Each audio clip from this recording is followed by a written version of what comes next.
Hello everybody, and welcome back to Planet Zoo. We are of course here at the Hill Country Zoo with our sweet collared peccaries, and we've got a lot of chaos going on. You can hear the notifications going on in the background. Yeah, there's a lot happening, unfortunately. Cinnamon has died.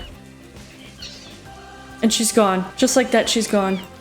Remedios has died, and just like that, she's gone as well. And the last of our bobcats, in quotation marks, is also gone. So we need to get a new bobcat to replace the ones that we lost. And yeah, everything is still just a chaotic mess as always. But our otters are doing well. Did I hear protesters? No, I think I imagined it. Anyway, yeah, things are still a chaotic mess.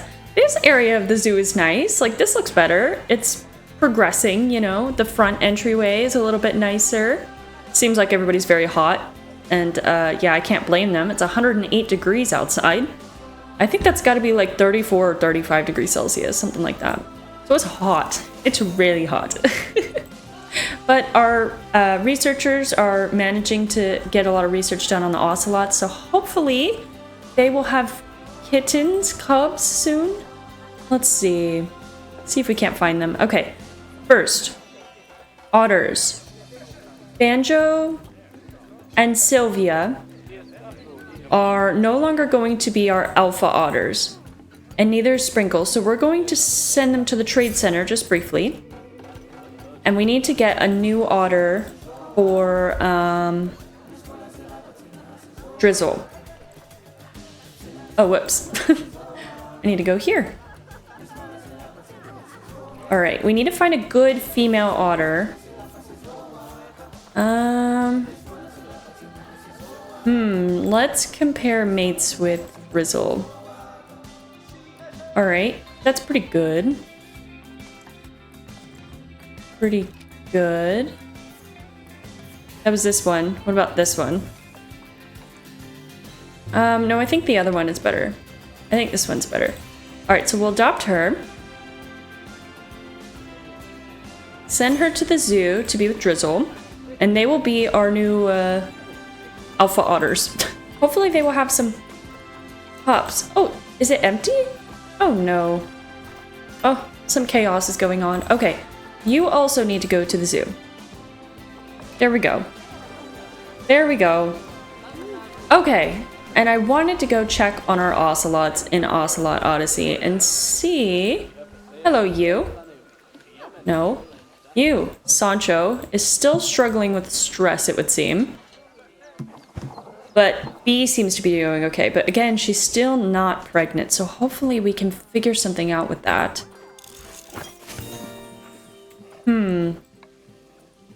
It's too hot in here for her. Let's upgrade their meal quality, maybe. That could do something for them, perhaps. There we go. Sancho just seems like a very easily stressed cat. Let's see. So we did that. What else can we do? The temperature is too hot, so let's get some coolers in here then for them. No. Here we go. Let's make it 75. That's like a nice temperature. And let's put it right here in the middle. Just like that. Alright, hopefully that'll help them out. We just want them to be as comfortable as possible. And now she's stressed. Alright, let's take a look at this barrier, shall we? Let's see about maybe making all of this barrier... let's make it one-way glass. This is all one-way glass. And if we put this like so, away from the path a little bit, we can make both of these one-way glass as well. Is it facing the right way? Ugh. Okay, I think that's the right way now. And this one, right to left. Okay, no, we need this one left to right. There we go. Okay, hopefully that will help. Yeah, they have low welfare. I don't know what else to do because they have the barriers as good as I can make them. There is the, where is it? Security. There's the do not disturb signs, which we can put down, but people tend not to listen to them, I have found, in this game. I don't know why. I can never get people to be quiet when I place these down. And they do work when you put them underground. They do indeed work. There we go. We'll see if this will help us out at all. Looks like they're starting to feel better, so that's good. B, you're eating on the rock. That's really something. All right, she's starting to feel better. Good. Good. Our meal quality is low, but we just increased it.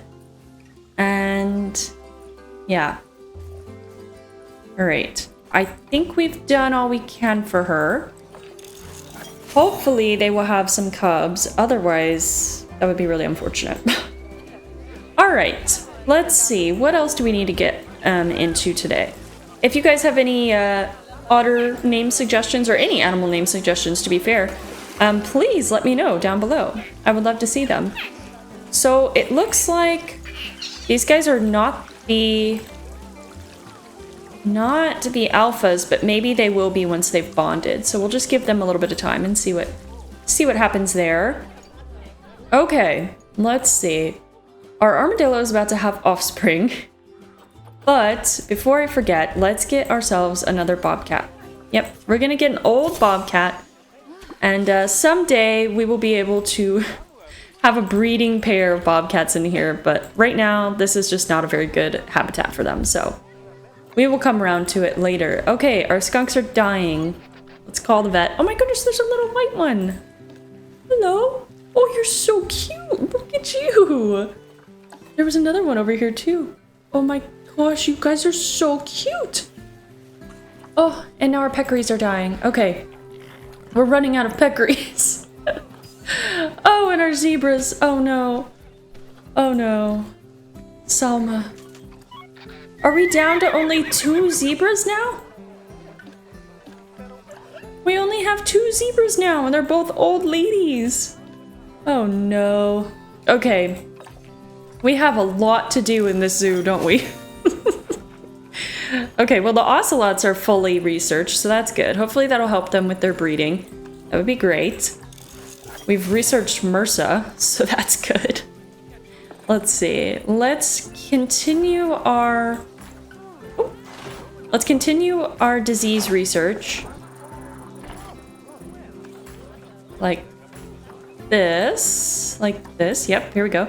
And then let's get somebody on let's do Ocelot advanced research. I think that would be smart. Okay.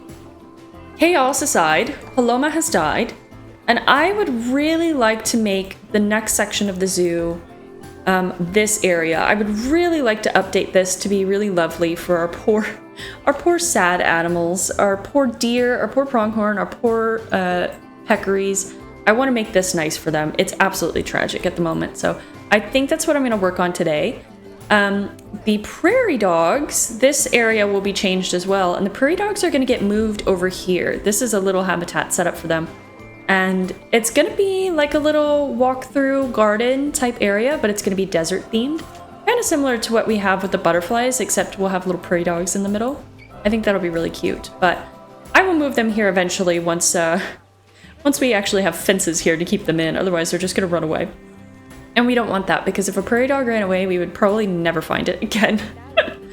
But anyway, we're going to deal with that later. Right now, we're going to just upgrade this area of the zoo and make it as nice as possible. And I'm probably going to do it all in one episode because they're ungulates and they're not everybody's favorite animals, you know? I love ungulates, but not everybody is as interested in them as I am. So I think that's what we shall do. So without further ado, let's try to make a better home for poor Steve and his giant family, and our poor dying peccaries, and the chaotic pronghorn mess that we have over here. I can't wait for Pot Pie to come back out. All right. Well, without further ado, let's just get into it. Oh, Bee's about to have offspring. What? Okay. Well, we'll just hang out with you for a second then. I can't believe it. Just like that, she just needed some help with her stress and her heat. Oh, did you have one baby? Just the one? Oh, one baby. One little boy. Alright, well, if you guys have any good name suggestions for our little boy, then please leave them down below. That means that Sancho is going to go into the trade center, which means he's going back to his home zoo, and then when we need him again, he will return. That's what we're saying. Oh, and another animal died. Oh, a deer. Alright, we really need to get really need to get to work on these deer, so let's go ahead and dive on in, shall we?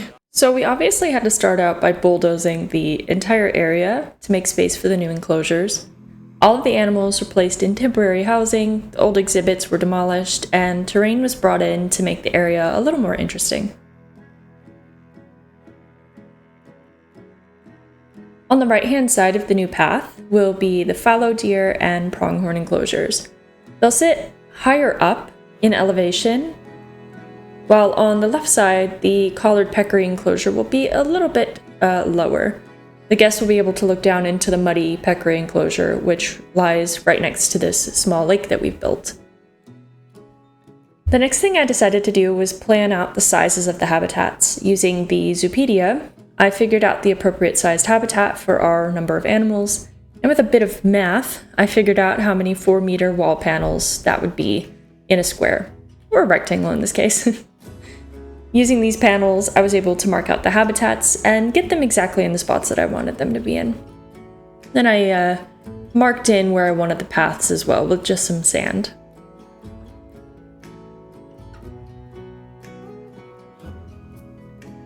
When building, I tend to jump around to a bunch of different things. One second I'm terrain painting, the next I'm adding enrichment items. These mud baths and forage boxes for the peccaries were placed in pretty early, just to help my mind picture the area a little bit better as I worked. We won't actually get to the peccary enclosure until the very end. Some of you may be wondering how I managed to get the terrain up and over the enrichment items, and there's actually a terrain ignores objects setting, called something like that. And it's just in the general game settings. It can make some things look a little bit funky, like fences, but for the most part, I always keep it on so that I can place exhibit items easier and blend them into the environment, without them making ugly patches of ground rise out of nowhere, basically. The first exhibit I wanted to work on was our fallow deer enclosure. Now, some of you may have noticed that this is intended to be a Texas zoo, and you may be wondering why there are European fallow deer here. Fallow deer were actually introduced to Texas for exotic hunting, and now Texas is home to about 10,000 of them, and a third of that population is free roaming. So we have a large herd of fallow deer here at the Hill Country Zoo that reproduce very easily in their captive environment. However, our deer have been left to their own devices for a little too long and have started to inherit some very poor quality genes. Some new adults added to our population should help sort this out. The deer need a quiet place to escape the rain or heat of Texas, so I built them a very simple enclosure. A very simple shelter, as you can see, that will be used in the pronghorn and peccary habitats to make things cohesive. It should be plenty of space for them to hide away from the guests and any inclement weather. I used the Arctic roof pieces and African logs to build this very simple shelter. I think it'll probably be used in a few other areas of the zoo as well, not just this little forest area. It's really very versatile, so I think it'll fit in a lot of places.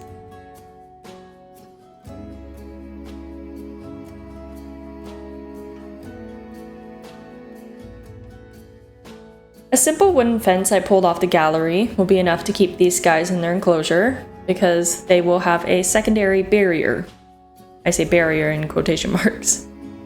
The fence on its own is not nearly tall enough to keep a deer from hopping out, but a heavy amount of rocks will line the front of their habitat to prevent the deer from getting too close to the guests. They won't be interested in stumbling over the rocks just to attempt to leap out. Our herd of deer are all hand-raised anyway, so they're very tame and they don't really have any desire to escape. Especially not when they get such delicious fruits here. As you can see in the back, Steve, our buck deer, has been put into the unfinished exhibit to help me decide just how many rocks and plants would be beneficial to him and his herd. I always like to add an animal in before I jump into detailing the habitat. This way, I don't waste my time making a habitat look a certain way when the animal would prefer it a different way. This is especially the case in franchise mode, which is how I usually play. It doesn't make much sense to bother with that in sandbox mode because you can just do whatever you want, but in franchise mode, it does make a huge difference.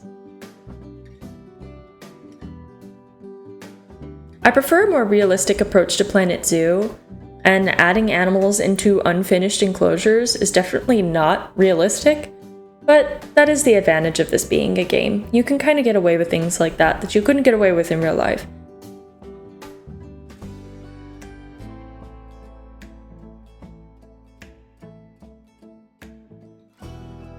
I made sure to make the habitats in this area of the zoo very lush, with lots of buffalo grass and shrubbery.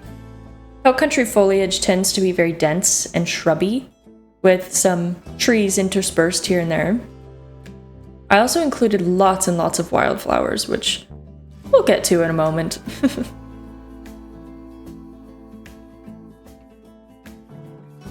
I did a pretty considerable amount of rock work in this habitat. Not too much, could be worse. Not nearly as much as the Ocelot Odyssey, but there was a fair bit of rock work done to help set in this hill and make it look like it's actually a part of the terrain. One of my favorite things about growing up in Texas was driving to visit my grandparents and seeing fields of bluebonnets. They live pretty much in the middle of nowhere, and the fields out there were completely blue, no grass in sight. There were also some, pinkish orange flowers that my family always called Indian paintbrushes, but I don't know what they're actually called, if they're not called that. And a lot of different colors of flowers, but mostly the fields were just blue. And it was so gorgeous. I love seeing the bluebonnets. Adding some touches of the wildflowers helps liven up this deer habitat and makes it feel a little bit more whimsical in my opinion. Even if the blue flowers are actually cornflowers in the game, since we don't have bluebonnets, but I sure wish we did. This area of the zoo is actually named the Guadalupe Forest. This is a fictitious name, it's not a real place, but the Guadalupe River Basin is a huge area of Texas that spans from the center of the state all the way to the Gulf of Mexico. And snaking through this basin is the famous Guadalupe River. My family loves to go tubing on the Guadalupe. It didn't seem right to name this area the Guadalupe River Basin, since there's no river here, but the Guadalupe Forest seemed to fit just fine. Now we're jumping over to the pronghorn habitat. Again, I went with a very thick layering of uneven rocks to discourage them from getting too close to the front of the habitat. Although pronghorns can leap exceptionally high and far, they're also very cautious and will not want to leap straight into a pile of guests on the other side of the fence. Pronghorns are actually native to Texas, unlike the fallow deer, but they are uncommon to see in this state nowadays, except in the very northern reaches of the state. Any pronghorn you might find farther south would probably be a captive animal raised for game hunting. Our female pronghorns here at the zoo are actually rescues from a ranch that was illegally offering hunts on their land. We were called to give these beautiful creatures new homes, and we were happy to introduce them to this gorgeous new habitat. Personally, I find hunting, especially trophy hunting, to be a bizarre and kind of gruesome pastime. There are plenty of people that hunt for their food, which is fair enough, but hunting an animal just to display its head on your wall? That's gross. But anyway, back to the enclosure.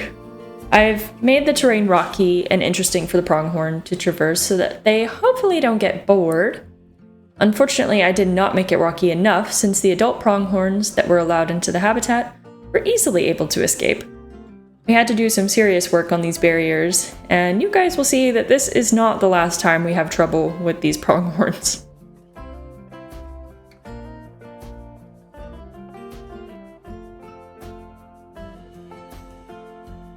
Once enough rocks were placed into the habitat, I copied over the shelter from the deer habitat and placed it high on the hill for the antelopes. Unfortunately, the shelter needed some modifying for our pronghorn.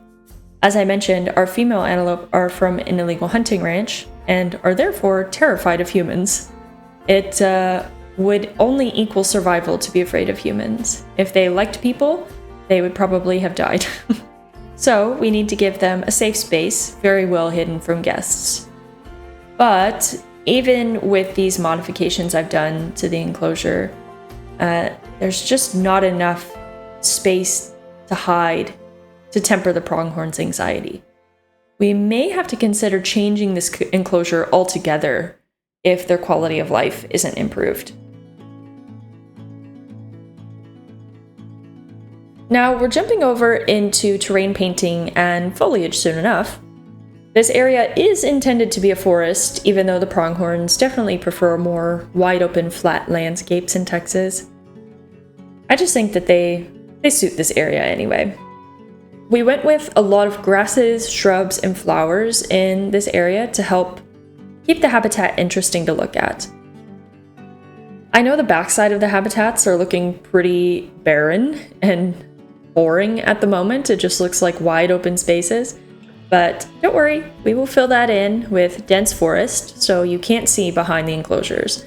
It also helps make the pronghorns feel like they're a little bit more enclosed inside foliage, somewhere safe and happy.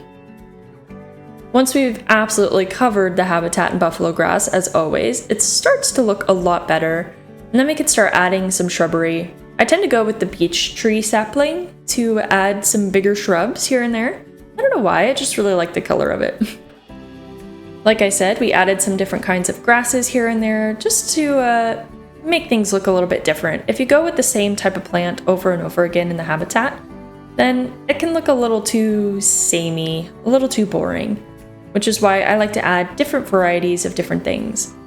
The blue stem, I think grass helps to break up all of the buffalo grass, and so do all the flowers.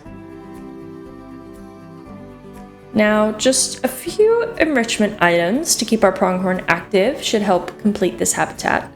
At least for now. We'll see if I have to change it the next time we come back to the zoo. Things are looking a little bit dire for our pronghorn.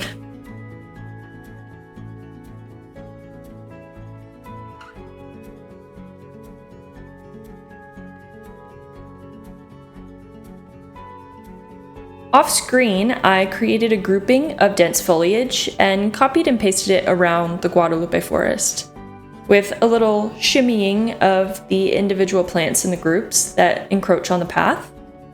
We had a pretty dense forest surrounding the exhibits. I think it looks really good.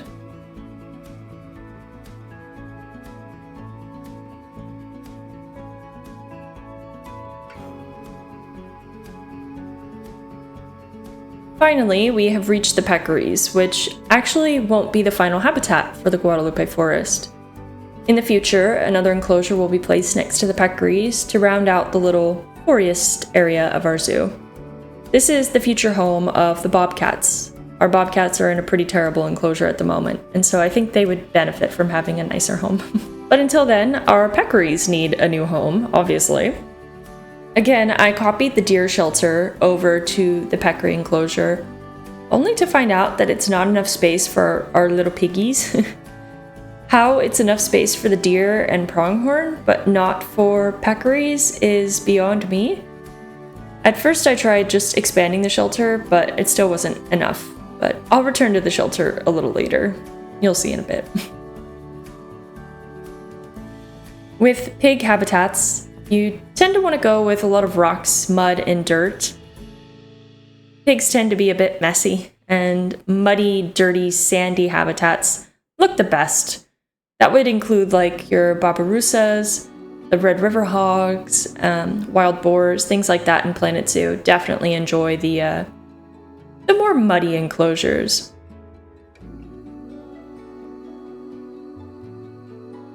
So after we got our little family of piggies into the enclosure, I went ahead and checked in on them to see what they were thinking about the habitat.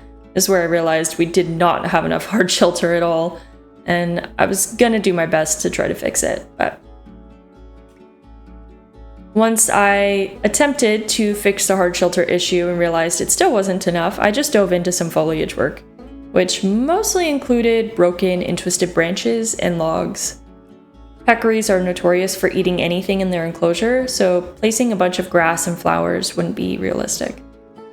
Instead, all of the foliage is around the habitat in order to maintain the muddy interior. But it still looks like you're in a lush, dense part of the forest. It's just a little muddy area next to the lake. I actually kind of have a funny personal story about peccaries. I used to live along the edge of like a wildlife preserve, and we had a family of peccaries that would come up to our backyard and just eat the grass around our backyard. And I also had a miniature dachshund at the time who could escape through the fence. And my dachshund, her name was Baby, and she was like maybe 5 pounds, would run out there and escape through our fence and chase off the little herd of pigs. And sure enough, they would run away from her. They were terrified of her. So hopefully no weenie dogs enter our peccary enclosure. But to deal with the lack of hard shelter, I ended up duplicating the shelter and giving the pigs a second one. But they still are just barely happy enough with the amount of space. And with that, the building is finished, and we have some exciting news to attend to before our final tour. Our otters had babies. Drizzle is now the proud father of a bronze female pup and a handsome baby boy. The little girl loves to spend most of her time in the flowers, while the little male loves swimming and showing off for our guests. These two and their mother are still in need of names. If you have any good suggestions, I will be giving shout-outs in the next episode if you happen to give us a nice name for our little otters, or any of the animals that I happen to point out in this video. There are a lot that need names. More good news is that Steve and his family are settling in nicely to their new home. Steve especially loves his new shelter and enjoys getting to watch his many fawns play in the grass. I'm quite pleased with how things turned out for him. He's a pretty old man, and I'm not sure he'll be having any more fawns anytime soon, which is unfortunate because he's so cool looking. But hopefully Steve's lineage will be carried on throughout the little fawns that he has. And eventually we will be getting a new buck fallow deer to help continue our Steve lineage of deer.